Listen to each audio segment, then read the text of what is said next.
ಕುಮಾರಸ್ವಾಮಿ ಎಂಥದ್ದು ಲೆಟರ್ ಅಂತೆ. ಏನು ಧರ್ಮ ಕೊಡ್ತಾರ ನನಗೆ? ಅವ್ರ ಯೋಗ್ಯತೆ ಇನ್ನೂ ಒಂದು ಸೈಟ್ ಕೊಡೋಕ್ಕಾಗಿಲ್ಲ. 37,000 ರೂಪಾಯಿ ದುಡ್ಡು ಕಟ್ಟಿರೋದು 40 ವರ್ಷ ಆಗಿದೆ, ದುಡ್ಡು ವಾಪಸ್ ಕೊಟ್ಟಿಲ್ಲ. ನನ್ನ ಆಪಾದನೆ ಮಾಡ್ತೀರ ನನ್ನ ಮೇಲೆ? ನಾನು ಮೈಸೂರಿನಲ್ಲಿ ಚಿತ್ರದ ಹಂಚಿಕೆದಾರ ಆಗಿ ಅಲ್ಲಿ ಜೀವನ ಮಾಡ್ತಾ ಇದ್ದೆ ಸುಮಾರು 15 ವರ್ಷ. ರಾಜಕಾರಣಕ್ಕೆ ಬರೋದಕ್ಕಿಂತ ಮುಂಚೆ ಅಲ್ಲಿ ಸಿನಿಮಾ ಹಂಚಿಕೆದಾರ ನಿರ್ಮಾಪಕನಾಗಿ ಕೆಲಸ ಮಾಡಿದ್ದೇನೆ ಮೈಸೂರಿನಲ್ಲಿ. ರಾಜಕೀಯಕ್ಕೆ ಬಂದ ಮೇಲೆ ಎಲ್ಲ ನಿಲ್ಲಿಸಿದೆ, ಆ ಆಕ್ಟಿವಿಟೀಸ್ ನಿಲ್ಲಿಸಿದ್ದೇನೆ. ಆಮೇಲೆ ಅದೇನು ದೇವೇಗೌಡರದ್ದು ಹೇಳ್ಕೊಂಡಿದೆಯಲ್ಲಪ್ಪ, ಅಲ್ಲಿ ಬೋರ್ಡ್ಗಳು ಹಾಕೊಂಡಿದೆಯಲ್ಲಪ್ಪ,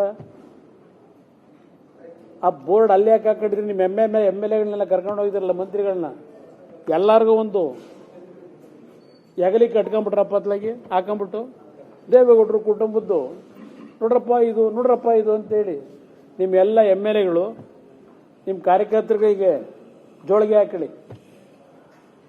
ಲೋಕಾಯುಕ್ತ ಎನ್ಕ್ವೈರಿ ಆಗಿ CID ಎನ್ಕ್ವೈರಿ ಮಾಡಿ ಏನು ಬಂಡವಾಳ ಇಲ್ಲ ಅಂತ ಆಯಿತು, ತನಿಖೆ ಆಗಿದೆ. ಪಾಪ ಅವರೇನೋ ನನ್ನ ಮೇಲೆ ಕುಸ್ತಿ ಆಡ್ಕೊಂಡು BJP ನಾಯಕರುಗಳು ಅದು ಎಂಥದ್ದು ಆ ಬೋರ್ಡ್ ತಗಲಾಕೊಂಡಿದ್ರು. ಹೋಗ್ಲಿ, ಆ ಬೋರ್ಡ್ನಾದರೂ ನಿಮ್ಮ ಸ್ವಂತದ ಆ BJP ಬೋರ್ಡ್ ತೆಗೆದು ಇಲ್ಲ ಹಾಕೊಂಡಿದ್ರಲ್ಲ ನಿಮ್ಮ ಯೋಗ್ಯತೆಗೆ ಕಾಂಗ್ರೆಸ್ನವರು. ಏನು ಹುಡುಕಿದ್ರಪ್ಪ ನಮ್ಮದಲ್ಲಿಗೆ? ಅದು ನೀವು ಅವ್ರದ್ದು ಎರವಲು ತಗೊಂಡಿದ್ದೀರಿ BJP ಅವ್ರದ್ದು, ನಿಮ್ದು ಏನು ಬಂಡವಾಳ ಇಲ್ಲ ನಮ್ಮ ಬಗ್ಗೆ ಹೇಳಕ್ಕೆ.